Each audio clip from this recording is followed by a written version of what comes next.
Pues nada, buenas tardes y muchas gracias por la invitación, porque este tipo de encuentros también enriquecen la experiencia de uno, ¿no? Viendo cómo en la Iglesia pues hay personas que asumen su responsabilidad eclesial y también la responsabilidad del testimonio que tenemos que ofrecer al mundo. Claro, soluciones y estrategias y recetas, digamos, yo no voy a dar, porque luego cada circunstancia es la circunstancia, ¿verdad? Pero yo sí que pretendo al menos que nos demos cuenta del sentido del primer anuncio. ¿Qué papel tiene que jugar en nuestra pastoral y en nuestra vida cristiana y cuáles son sus raíces? La Pascua del Resucitado, el tesoro de la alegría del mundo, pues de algún modo responde a cuál es el contenido y cuál es el estilo del primer anuncio, que como escribía un autor, Xavier Morlans, que ha escrito algo sobre estas cuestiones, decía que era el eslabón perdido. Y lo que tenemos que ir haciendo poco a poco es recuperar este eslabón perdido en nuestra vida eclesial y en nuestra vida pastoral. Porque como saben ustedes, normalmente la actividad, digamos, de la Iglesia se suele clasificar en tres momentos. Primero, la fase misionera del encuentro con los no cristianos, luego viene la parte de la catequesis o el catecumenado, de la preparación para ingresar el tercer momento en la comunidad cristiana, ¿no? Y sucede que nosotros dedicamos la mayor parte de nuestro esfuerzo y de nuestra atención a los dos momentos que he mencionado, catequesis y luego, bueno, pues vida litúrgica, etcétera, en el seno de la Iglesia, ¿no? Pero claro, para que la cadena esté armónica y para que realmente se conserve el equilibrio entre todas las partes, ¿qué papel juega en nosotros eso que llamamos el primer anuncio? ¿No es el eslabón perdido que tenemos que recoger para que de ese modo también la catequesis y también la vida normal de la Iglesia en su pastoral ordinaria viva auténticamente la Pascua del Resucitado y refleje por todas partes la alegría que quiere comunicar al mundo? El año 2012, saben que tuvo lugar, todavía estaba de Papa Benedicto XVI, tuvo lugar un sínodo de los obispos dedicado a la transmisión de la fe. La transmisión de la fe pensada en una doble dirección. Por un lado, de cara a las nuevas generaciones y por otro lado, de cara a los no cristianos. Y en esa reflexión, en los textos finales que elaboró el sínodo, que después recogió el Papa Francisco para redactar Evangelii Gaudium, decían una frase. Voy a leer un par de textos de estos documentos porque me parecen fundamentales para nuestra cuestión. Decía: el fundamento de toda proclamación inicial, la dimensión querigmática, la buena nueva, hace prominente el anuncio explícito de la salvación. El primer anuncio es donde el querigma, el mensaje de la salvación del misterio pascual de Jesucristo, es proclamado con gran poder espiritual hasta el punto de provocar el arrepentimiento del pecado y una decisión de fe. Y por eso pedían que exista un plan pastoral de primer anuncio, la enseñanza de un encuentro vivo con Jesucristo.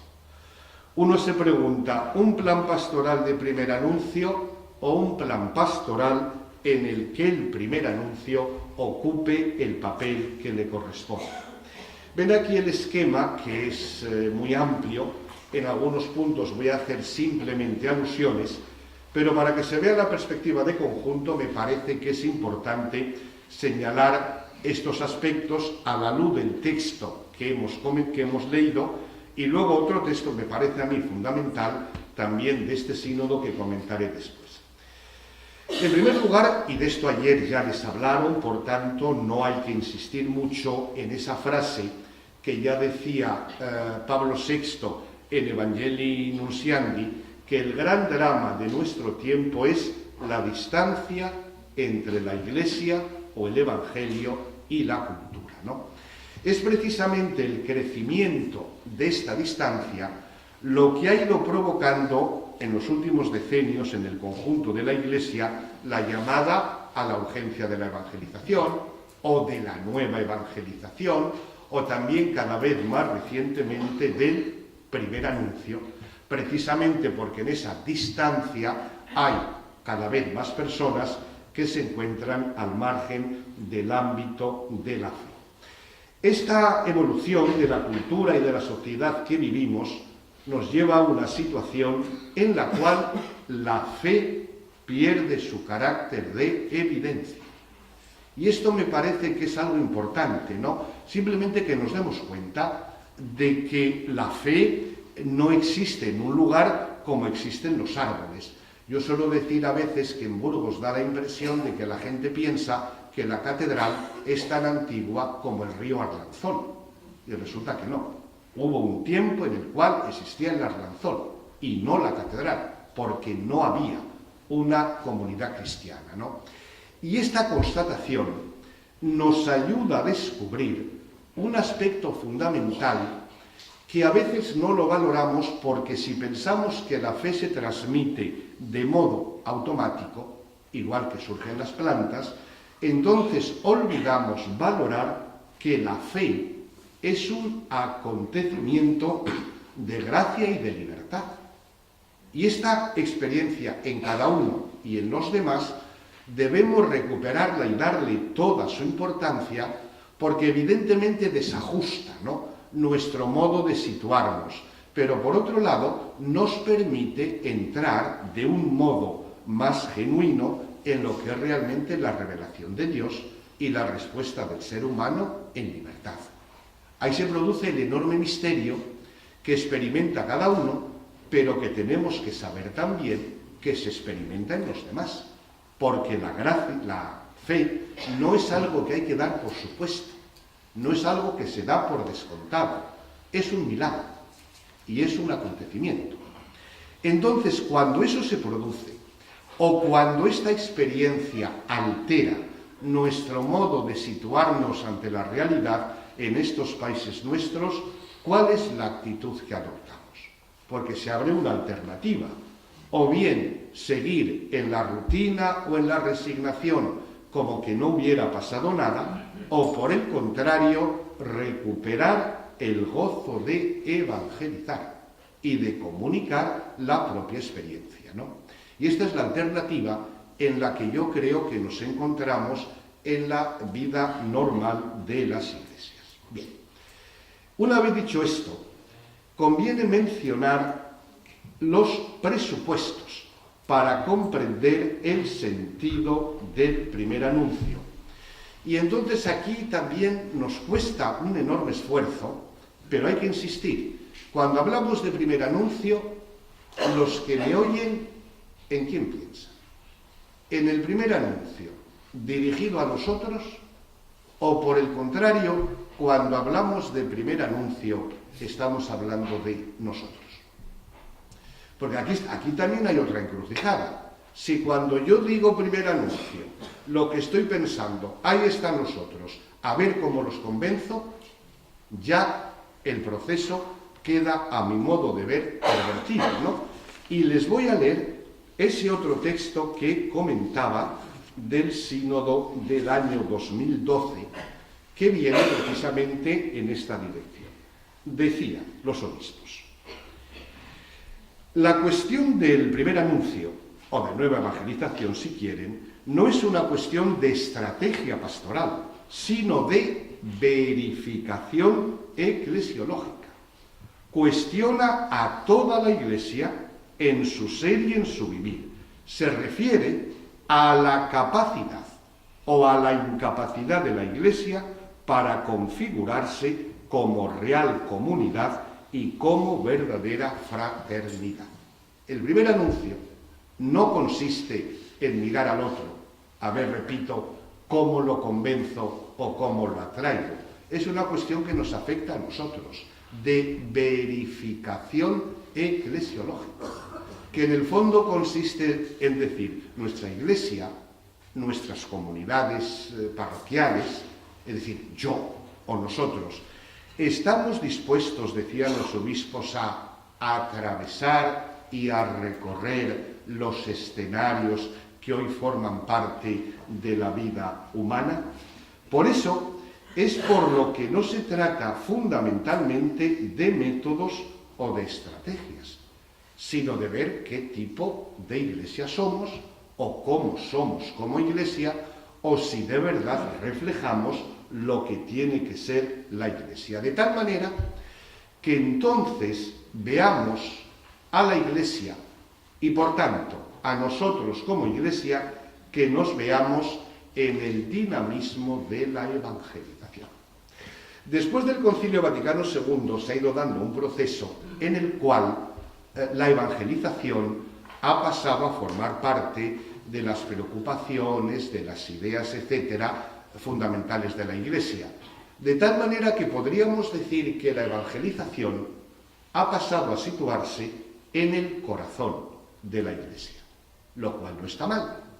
Y a partir del Vaticano II, esta dinámica se ha ido acentuando y concretamente Evangelii Nuntiandi, que el Papa Francisco repite y alaba con tanta frecuencia, decía que la Iglesia existe para evangelizar.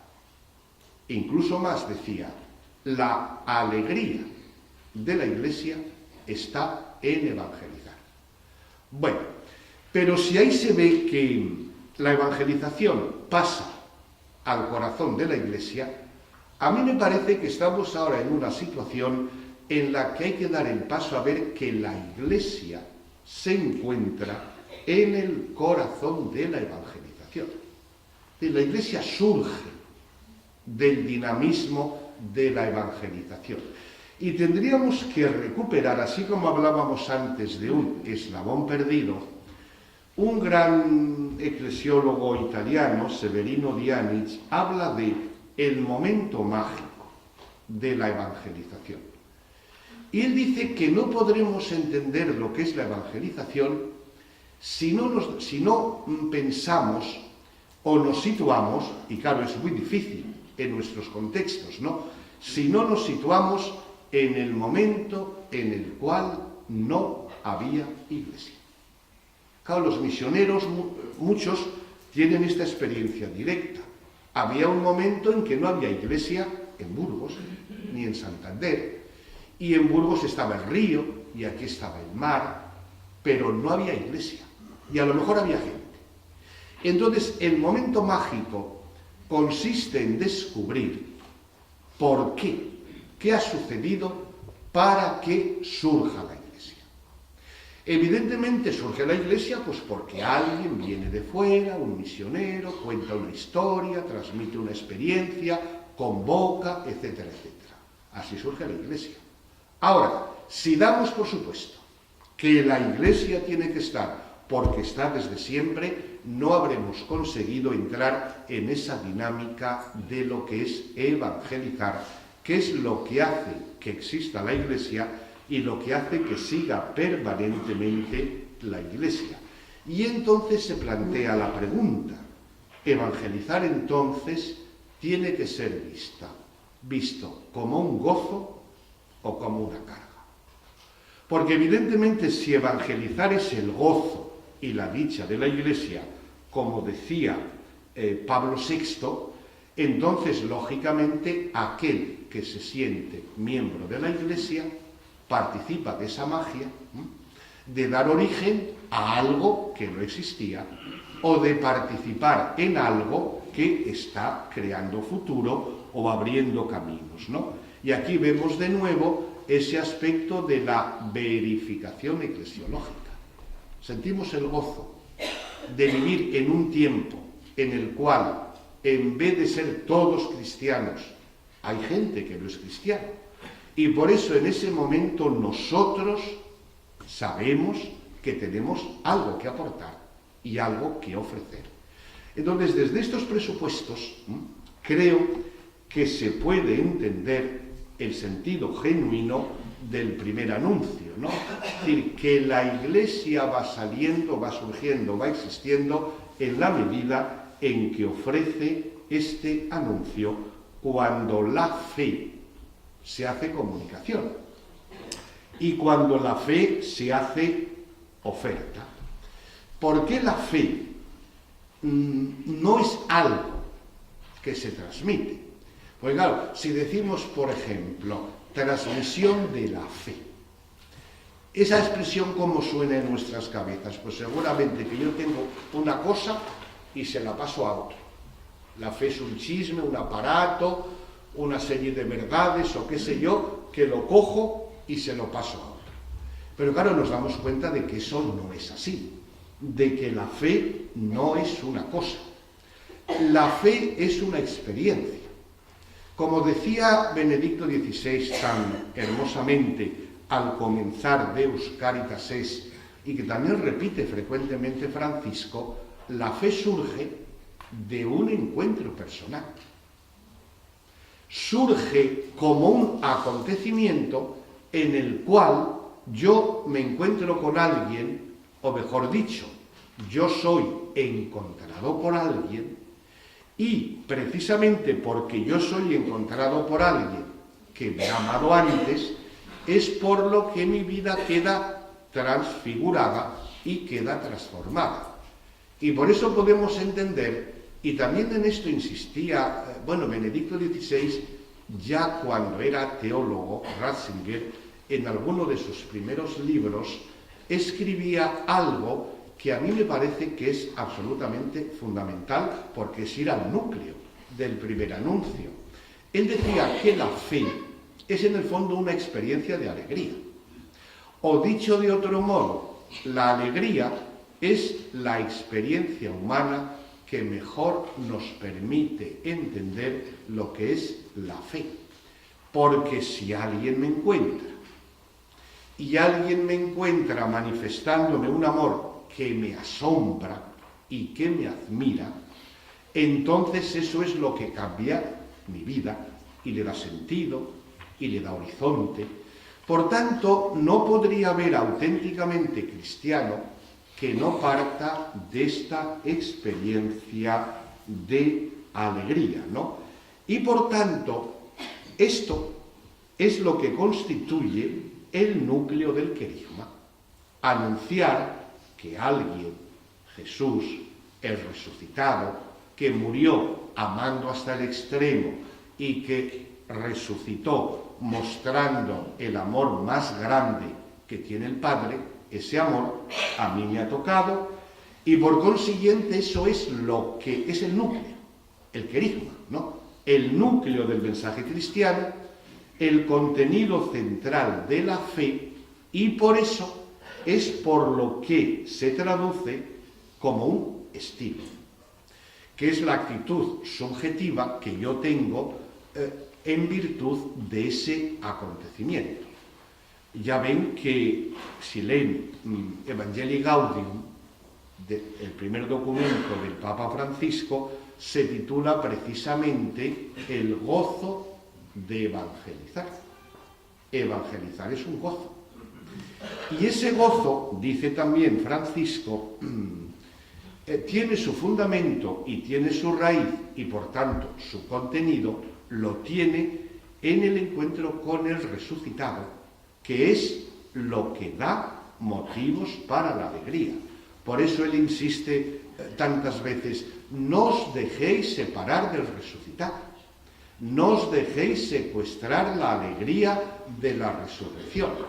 Y por eso ya ven con qué frecuencia, con ese lenguaje tan directo que tiene, pero en Evangelii Gaudium, cuántas veces habla del peligro de que haya cristianos que tengan cara de amargura o cara de vinagre, o que a veces podemos parecer piezas de museo, o que podemos parecer cristianos que vivimos en una cuaresma sin Pascua.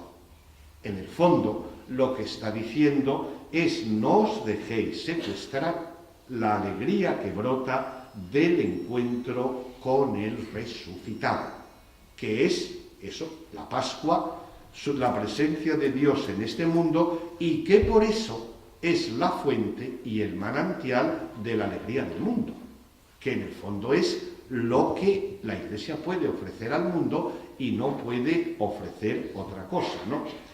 Y entonces, así hemos ido al núcleo, al contenido del primer anuncio, y a la vez también hemos descubierto el estilo que hay que tener, que lógicamente tiene que ser transmitir eso, el gozo de vivir, etcétera, etcétera, ¿no? Y entonces aquí es donde podemos entender bien lo que quiere decir primer anuncio. Porque aquí también podríamos utilizar una comparación muy vulgar y muy común, ¿no? Pero si yo tengo un producto que vender, ¿qué es lo primero que yo quiero que el otro descubra? ¿Qué es lo fundamental que yo comunico al otro de ese producto que, perdonen la expresión, yo quiero vender? ¿Qué es lo primero? Cada uno que lo piense. Pero a la luz de lo que venimos diciendo, es evidente que lo primero que yo tengo que transmitir es esa alegría que ha cambiado mi vida, que me da motivos para la esperanza y que por consiguiente cambia mi modo de mirar el mundo y de mirar la realidad. Hay aquí un texto que está aquí citado en el esquema, Lucas 24, 36, 52, sobre todo el versículo 40. Podríamos decir, simplificando un poco, es el origen de la Iglesia. Y es también, podríamos decir, el itinerario que debe recorrer todo cristiano y toda comunidad eclesial. Es el pasaje aquel en el cual está después de lo de los discípulos de Emaús, cuando los discípulos se encuentran en el cenáculo con las puertas cerradas, llenos de miedo, después de lo que había pasado con su maestro, a ver qué sucede con nosotros. Esa era la preocupación de aquellos hombres, era lógico, ¿no? Y en aquel momento se aparece algo o alguien. ¿Qué será? Un fantasma. Porque claro, es algo inesperado, algo con lo que no contaban, algo que no estaba escrito en el guión. Y entonces, el versículo 21, que para mí es el fundamental, dice: y no podían creerlo por la sorpresa y la alegría. No podían creerlo por la admiración, por el asombro y por el gozo. Como diciendo, esto es demasiado bonito para ser verdad. Esto no puede ser así. A mí me habían dicho que tenía un cáncer galopante que me daba de sí para 3 meses de vida y luego me llaman por teléfono y me dicen que no, que se han equivocado. Y yo digo, pero es que no me lo puedo creer, de puro bonito que es eso. Ese es el giro, la inflexión. Y sigue diciendo el relato de San Lucas, después de aquello de que si trajeron para comer, etcétera, etcétera, en un momento determinado después de esto, dice, y entonces se les abrió la inteligencia para entender las Escrituras. Y después dice, y vosotros seréis mis testigos. Fíjense aquí la lógica del asunto, ¿no? Es decir, cuando uno, después de la sorpresa y después de la admiración, se desbloquea ese nudo de que no puede ser tan bonito, cuando realmente que es efectivamente así, el asombro desemboca en alegría. Cuando esa alegría se admite como experiencia fundamental, entonces comprende las Escrituras. Es decir, todo adquiere sentido. sus angustias, sus miedos, su incertidumbre, lo que ha pasado con Jesús. Todo adquiere una nueva luz. Y lógicamente, cuando adquieren esa luz, uno concluye: caramba, esa historia que viene contándose desde atrás, esa historia es también mi historia. Y yo, por tanto, tengo que ser protagonista. Por tanto, yo soy testigo de eso que he descubierto y que ha cambiado mi vida. El Evangelio de San Lucas acaba cuando dice, bueno, y los lleva fuera de Jerusalén, y Jesús asciende y tal, y desaparece. Y sorprendentemente, el Evangelio de San Lucas acaba diciendo, y se volvieron a Jerusalén llenos de alegría. Sorprende, ¿no? Jesús se ha marchado al cielo, ha desaparecido de su vista, y vuelven a Jerusalén llenos de alegría. El Papa Benedicto, en su Cristología, en esos 3 libros que escribió sobre Jesús de Nazaret, cuando habla de lo primero del Evangelio de San Lucas, ¿no?, de la Anunciación, dice: es sorprendente y curioso que el Evangelio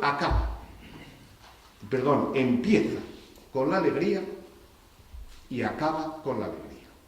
Cuando viene el ángel a María, le dice: alégrate. Es decir, te convoco a un acontecimiento de alegría. Y se cierra con una alusión a la alegría.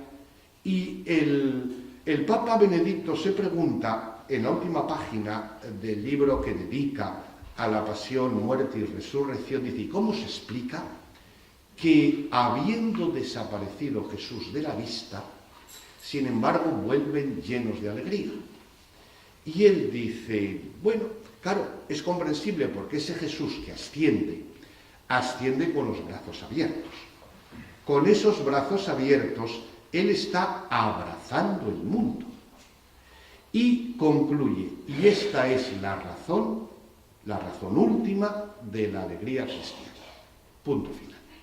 Ya se acaba el libro. Ahí vemos, por tanto, que ese es el cogollito del mensaje cristiano, que se manifiesta en los orígenes y que, por tanto, si no nos situamos en ese momento originario, no podremos descubrir lo que es el sabor a Evangelio. En el Vaticano II, cuando los obispos rechazaron los documentos que habían preparado en Roma, un obispo alemán, Hermann Volk, dijo que esos documentos no podían pasar porque les falta sabor a Evangelio. Y el Papa Francisco, el Evangelii Gaudium, habla de que lo que nosotros transmitimos debe tener el olor a Evangelio. Y precisamente es por eso como vemos que el dinamismo y el gozo de evangelizar arranca de una experiencia originaria que nos afecta a todos, ¿no? Porque en el resucitado encontramos el manantial de esperanza y de felicidad, que es un modo de llamar a la salvación cristiana, ¿no? Estaban con las puertas cerradas, llenos de miedo. Y poco a poco, ese itinerario es lo que nos conduce al centro de la fe, ¿no? Por eso, este primer anuncio, es decir, esta experiencia fundamental de la fe, tiene que acompañar toda la actividad cristiana. Porque decía yo antes, a veces distinguimos el momento misionero, el de la catequesis, etc., ¿no? En Evangelii Gaudium, cuando en el número 164, después de haber dicho en los primeros números esto de la resurrección, la alegría de la resurrección, etc., en el número 164, el Papa habla de la catequesis. Y hablando de la catequesis dice: cuando a este primer anuncio se le llama primero, eso no significa que está al comienzo y después se olvida o se reemplaza por otros contenidos que lo superan. Es el primero en un sentido cualitativo, porque es el anuncio principal, ese que siempre hay que volver a escuchar de diversas maneras y ese que siempre hay que volver a anunciar. Por tanto, ese carácter primero se refleja en todo lo que hacemos. De tal manera que el primer anuncio no sea solo que yo piense en los otros para ver cómo los gano para mi causa, sino que eso primero esté envolviendo toda nuestra actividad, para que por todas partes se perciba el olor al Evangelio, el sabor al Evangelio que procede de la resurrección o de ese Dios cuyo ser es amar la Trinidad. Bueno, en consecuencia, el discípulo que vive desde esta convicción, pues lógicamente queda constituido como misionero, es decir, en salida, sencillamente porque uno refleja lo que vive, porque uno rompe esa clausura, ese ensimismamiento o esa autorreferencialidad de que habla el Papa, porque todos nos damos cuenta de que siempre la alegría es intrínsecamente comunicativa.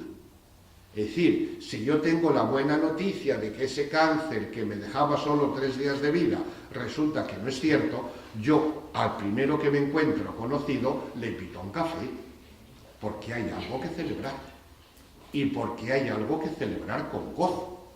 Entonces, claro, si se carece de este presupuesto y sin embargo el discípulo, por vivir de esa raíz de la Pascua, pues lógicamente es misionero por definición, y esto lo tiene que realizar en ámbitos y de modos variados. Y aquí todo lo que yo pueda decir, pues ya ustedes seguramente lo han pensado 14 veces, ¿no?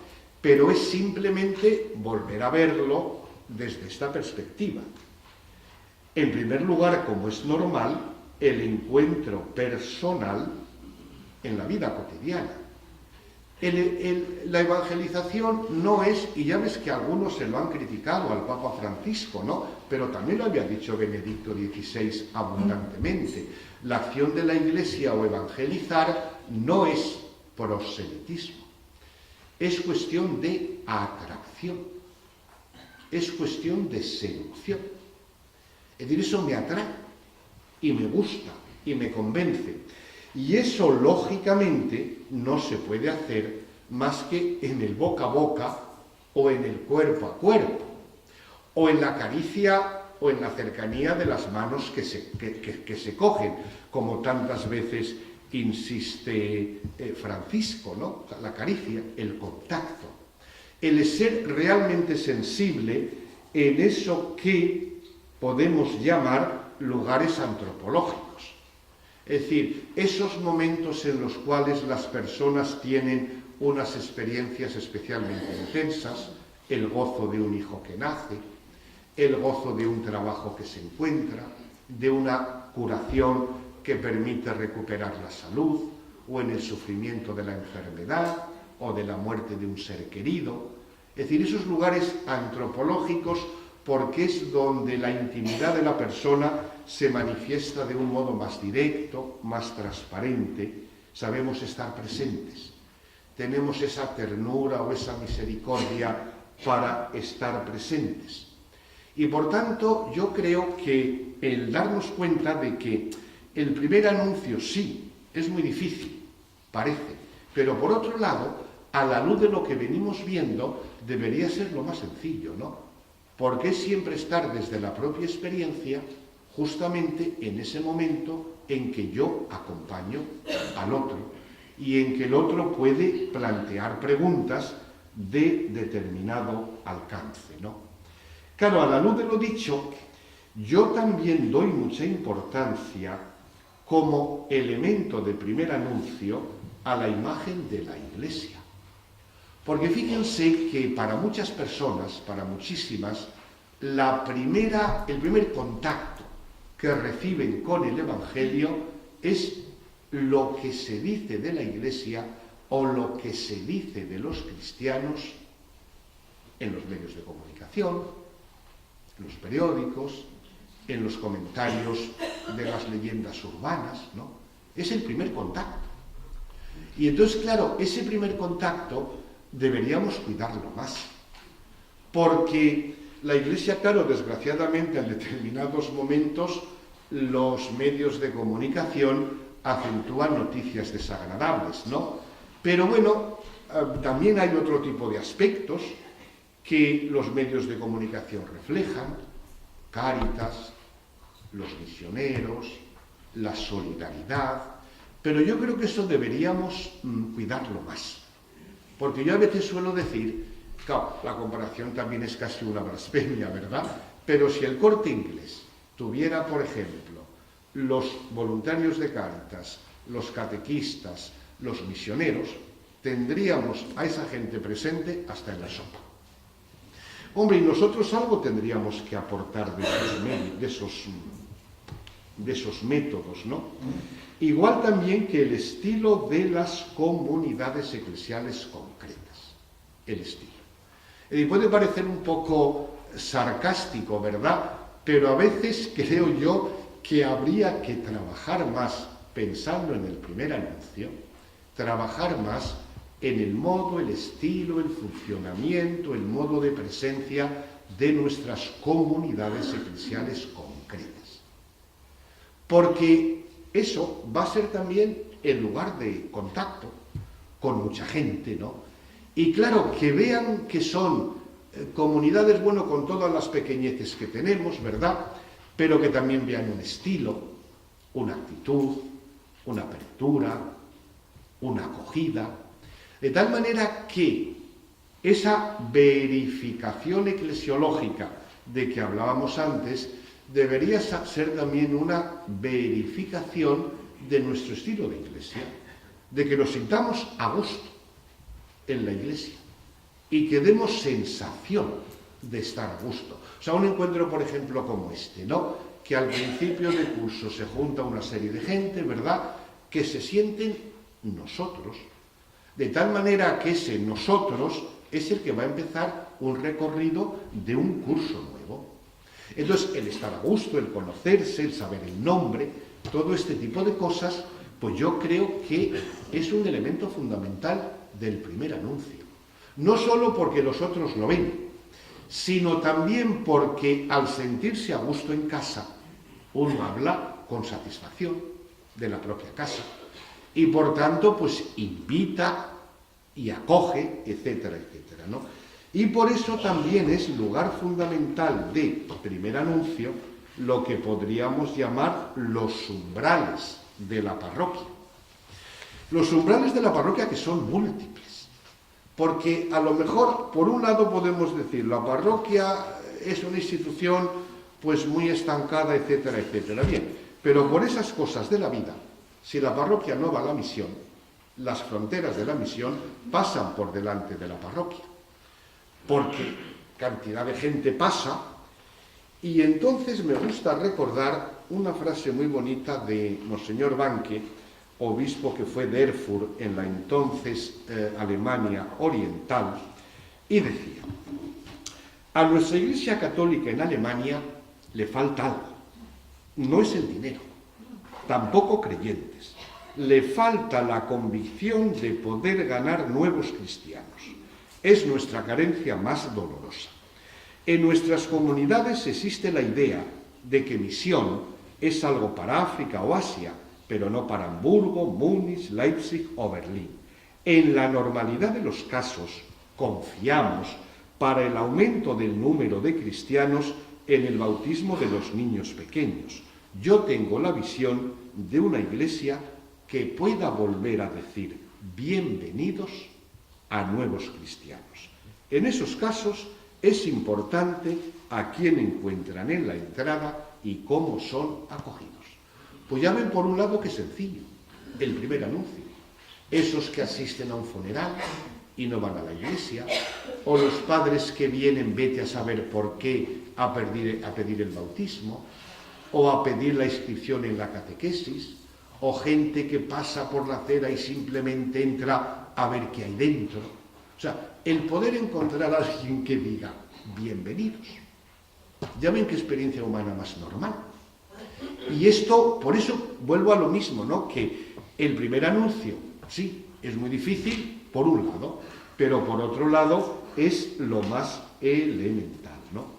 Y luego, claro, lógicamente, había que aludir a los escenarios socioculturales, la economía, y suscitar empresas o iniciativas de economía que tengan la solidaridad, la generosidad, el don como característica propia, promovida por cristianos, en el campo de la cultura y de la educación, en las periferias y situaciones de irredención. En esto no me entretengo, pues porque es mucho más conocido y visible, ¿no? Simplemente querría ya para finalizar recordar una analogía del cristianismo primitivo, porque es curioso que, visto lo que ha sido la historia, hay muchos sociólogos e historiadores que, aunque sean agnósticos, se preguntan cómo es posible que aquel grupo de gente que veíamos antes en el cenáculo, que estaban perdidos y despistados, ¿verdad? ¿Cómo es posible que de aquel grupo de gente surgiera una dinámica que acaba convirtiéndose en esta gran Iglesia católica que tenemos hoy por todo el mundo, ¿no? Y yo creo que se pueden reducir a tres las razones que fundamentalmente dan. Y repito, no precisamente gente creyente. Y yo creo que son tres actitudes que, aunque parezca que no se nota mucho, la Iglesia tiene que seguir proclamándolo, porque es una gran aportación en este campo de la presencia pública de la fe y del primer anuncio. En primer lugar, proclamar un Dios único como garantía de la hermandad universal. O sea, en un mundo dividido, enfrentado, seguir proclamando al Dios único es la garantía de la dignidad igual de todos los seres humanos y, por tanto, de la fraternidad. Y esto, a largo plazo, creo que es una aportación fundamental. En segundo lugar, la esperanza que rescata del sinsentido y del absurdo, ¿no? ¿Somos simplemente materia? ¿Somos juego de un engranaje puramente biológico? ¿O por el contrario, la fe abre un horizonte de esperanza y por tanto de dignidad del ser humano? Y en tercer lugar, el amor evidentemente que se abre a todos sin condiciones. Estas tres características, por ejemplo, aparecen muy destacadas en un libro, ya ven qué título más significativo tiene, de un tal Dodd, allá por el año 60 y tantos, y él es agnóstico, ¿no? Y el libro se titulaba Cristianos y paganos en un mundo lleno de angustia. Es decir, aquel mundo del Imperio Romano que parece que se estaba hundiendo, que los pilares no aguantaban, había angustia. Y sin embargo, la fe cristiana supo proclamar esto, precisamente porque iba al encuentro de los grandes problemas del momento, ¿no?